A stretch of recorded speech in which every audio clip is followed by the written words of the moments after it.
Alors pourquoi parler du retournement des prairies dès le mois de juin? En fait, depuis quelques années, les limitations du glyphosate rendent la destruction de la prairie un peu plus difficile. Donc le mois de juin a l'intérêt d'avoir des sols qui sont encore assez faciles à travailler. Alors ça va dépendre un petit peu des années.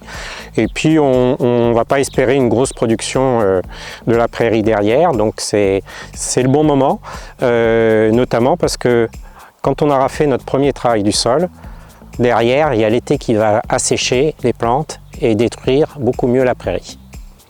On peut bénéficier aussi des solutions interculture en herbicides et c'est intéressant pour ça.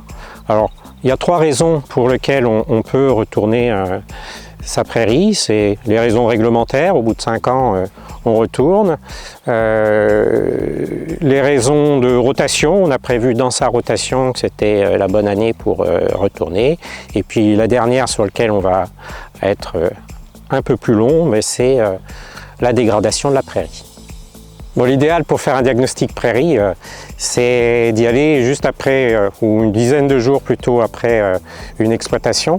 Comme ça, vous allez pouvoir mieux explorer la prairie et puis évaluer la capacité de reprise de la prairie. Hein, ça doit être un net reverdissement homogène, des feuilles qui ont bien monté. Et puis, on doit pouvoir voir les premières nouvelles tales qui apparaissent, même si, par temps de sécheresse, ça peut être un peu plus long à apparaître. Alors c'est important cette partie-là parce que ça va nous indiquer est-ce que oui ça vaut le coup de faire des efforts avec la prairie ou est-ce qu'il faut vraiment la retourner. Ça peut, quand il y a une mauvaise reprise, indiquer des problèmes de fertilité de sol, calcium, potasse. Souvent, quand on est dans ces conditions-là, on a du trèfle qui a relativement disparu aussi, et potentiellement de la rouille sur le raiggras qui va se déclarer. Vous pouvez aussi avoir des problèmes de tassement ou de pratiques d'exploitation.